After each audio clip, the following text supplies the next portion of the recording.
L'importance des mentions légales sur ton site e-commerce, c'est le sujet du podcast de ce jour.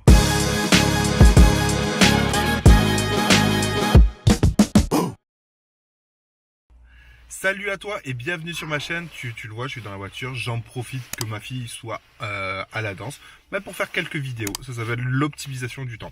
Donc là, aujourd'hui, on va parler des mentions légales. Pourquoi là, je fais une série de vidéos sur de la prévention en e-commerce? Parce que il va t'arriver dans ta vie d'entrepreneur de te faire contrôler une fois ou même plusieurs fois par la DGCCRF. Et du coup, tu te rends compte que tes sites ne sont pas forcément aux normes et que tu peux avoir tout simplement une amende à cause de ça. Donc je me devais de faire un listing de toutes les problématiques que tu peux rencontrer, parce que ça peut t'arriver, parce que ça m'est déjà arrivé, même si j'ai eu déjà plusieurs contrôles et même si je sais en général quoi faire, je préfère te redire ce qui ne va pas. Moi, j'ai eu l'occasion de le voir. Je le vois dans plusieurs sites e-commerce et notamment sur Shopify et en dropshipping. Les gens ne prennent pas le temps de faire des mentions légales carrées. Qu'est-ce qu'il faut mettre dans ces mentions légales? Il faut mettre les informations de ta société. Ça, c'est quelque chose de super important. Si tu ne le fais pas, tu es tout simplement dans l'illégalité. Donc ça, il faut bien le prendre en considération. Il faut rajouter forcément ton numéro de SIRET par rapport à ça, ton numéro de TVA si tu es assujetti à la TVA, mais il faut rajouter d'autres informations comme un mail, ton adresse mail, quelque chose d'important, parce que le formulaire de contact ne suffit pas. Il faut vraiment rajouter un mail pour que la personne puisse te contacter. Il faut rajouter le directeur de publication, donc notamment toi, et il ne faut pas mettre de persona, il faut vraiment mettre ta réelle identité. Encore une fois, le fait de mettre une fausse identité, ça a tes risques et périls. Encore une fois, fausse identité, c'est logique, c'est complètement illégal. Et il faut rajouter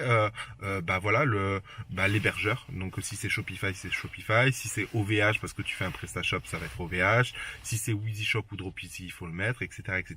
Et il faut rajouter aussi un numéro de téléphone non surtaxé. Voilà, avec tes horaires d'ouverture et de fermeture. Je t'invite aussi à rajouter un répondeur au cas où, pour que les personnes puissent laisser un message sur le répondeur. Et voilà, ça c'est des choses importantes à mettre dans les mentions légales. J'aurai l'occasion de parler des conditions générales de vente, mais quelque chose d'important à rajouter sur les conditions générales de vente, je le dis maintenant, c'est réellement aussi le délai de livraison. Ça c'est quelque chose de super important. Les gens ont tendance à marquer expédié en 24, 48 heures pour faire acheter la personne, parce que ça rassure la personne que de voir livraison sous 14, 20 jours, etc. Mais je t'invite à faire attention à ce genre de stratégie, parce que encore une fois, le code du travail du commerce, il y a des informations très intéressantes. Je vous invite à le lire déjà, il y a des choses vraiment qui sont tromper le client et passible d'amende, voilà, tout simplement. Donc voilà, pour toutes les personnes qui regardent cette vidéo et qui ont un site e-commerce en général, que ce soit dropshipping, e-commerce général, etc., prenez, à la fin de cette vidéo, prenez le temps de travailler sur vos mentions légales directement. Encore une fois, c'est très important. On n'est jamais à l'abri d'un contrôle, et ça serait bête d'avoir une amende à cause de ça. Voilà, n'oubliez pas, vous construisez un business, un vrai business, et il est important de faire les choses bien. Voilà.